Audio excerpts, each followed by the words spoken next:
Assalamualaikum warahmatullahi wabarakatuh. Pada kesempatan kali ini, saya akan mempresentasikan mengenai materi landasan teoritis media pembelajaran. Saya Anis Nabila dengan NIM 11046230091 dalam mata kuliah pengembangan media pembelajaran pendidikan masyarakat.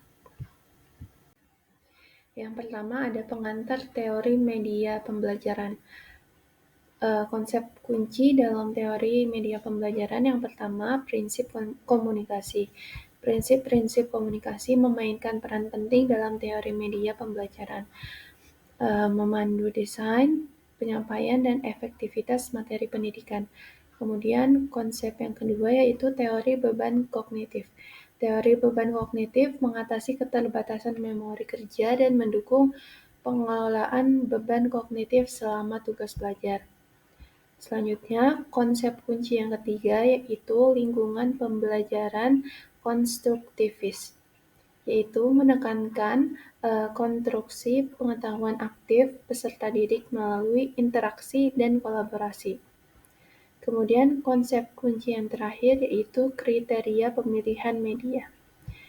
Jadi, kriteria pemilihan media ini memandu peserta didik dalam memilih media yang paling tepat untuk tujuan pembelajaran berdasarkan berbagai faktor seperti kompleksitas konten, tujuan pembelajaran, karakteristik audiens, dan kemampuan teknologi. Selanjutnya, implikasi media pembelajaran dengan pendidikan masyarakat. Dengan menerapkan prinsip-prinsip teori media pembelajaran, peserta pendidik dapat merancang pengalaman belajar yang disesuaikan yang melibatkan peserta didik dalam memfasilitasi perolehan pengetahuan yang bermakna. Selain itu, teori media pembelajaran menekankan pendekatan yang berpusat pada peserta didik, mendorong pendidik untuk melibatkan peserta didik dalam proses pembelajaran secara aktif. Dalam lingkungan pendidikan masyarakat, hal ini mungkin melibatkan proyek kolaboratif, diskusi yang dipimpin oleh rekan sejawat, dan kegiatan pembelajaran berdasarkan pengalaman yang memanfaatkan kebijaksanaan dan keahlian kolektif anggota masyarakat. Selanjutnya di sini ada 3 teori pembelajaran dan desain instruksional. Yang pertama itu ada behaviorisme dan desain instruksional. Prinsip-prinsip behavioris menginformasikan strategi yang bertujuan membentuk dan memodifikasi perilaku peserta didik untuk mencapai hasil pembelajaran yang diinginkan. Misalnya, dalam program pelatihan berbasis komputer, peserta didik dapat menerima umpan balik dan penguatan segera untuk respons yang benar, mendorong pengulangan perilaku yang diinginkan dan perolehan pengetahuan dan keterampilan baru. Kemudian teori pembelajaran yang kedua yaitu kognitivisme dan desain instruksional. Kognitivisme berfokus pada proses mental internal yang terjadi dalam pembelajaran seperti perhatian, ingatan, dan pemecahan masalah. Kemudian teori pembelajaran yang ketiga yaitu konstruktivisme dan desain instruksional. Konstruktivisme berpendapat bahwa peserta didik secara aktif membangun pemahaman mereka tentang dunia melalui interaksi dengan lingkungan dan kolaborasi sosial.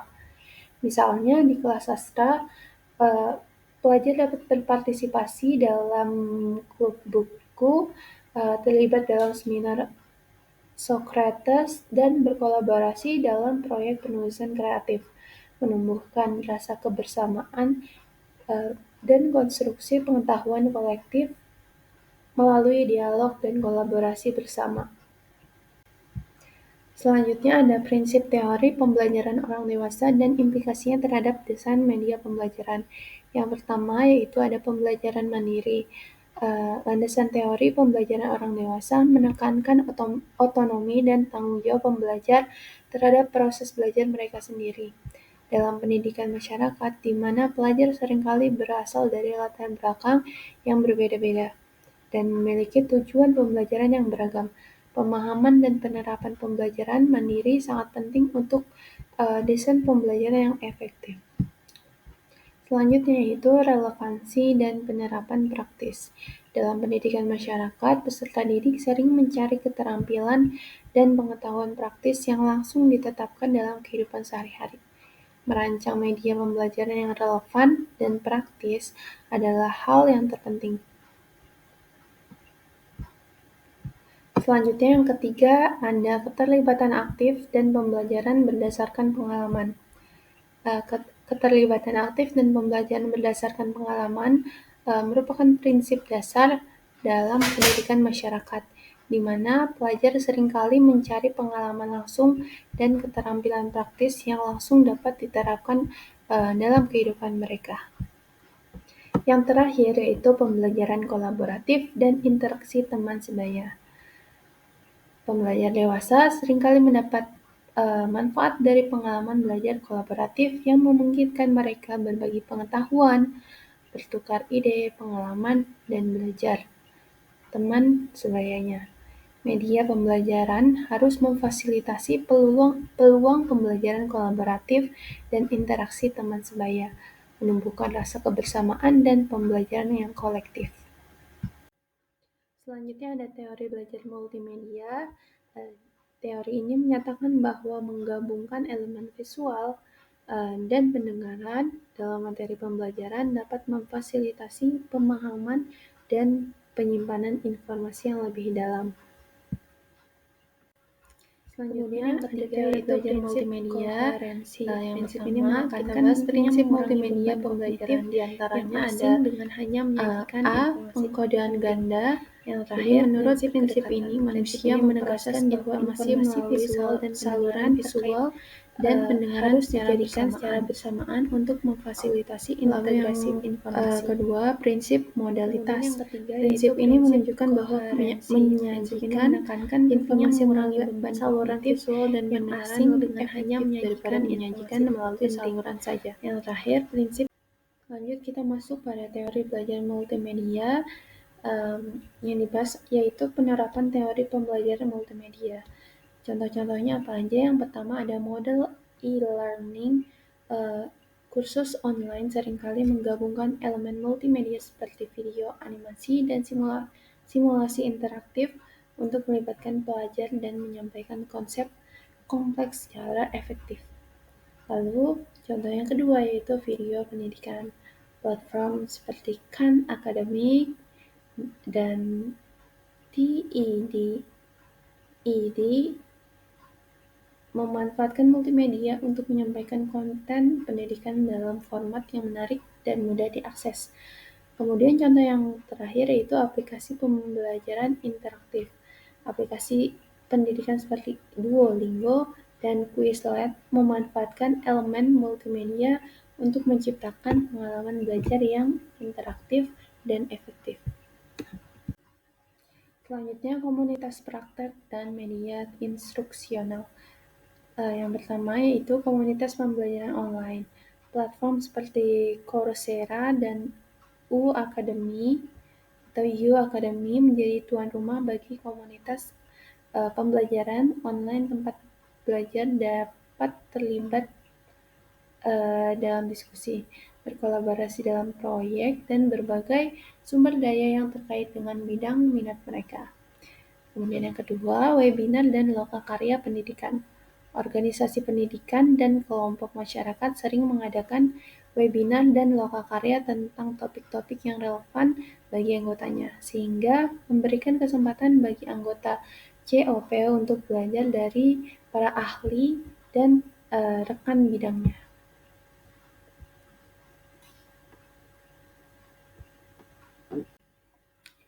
Selanjutnya ada teknologi yang muncul dalam media pembelajaran.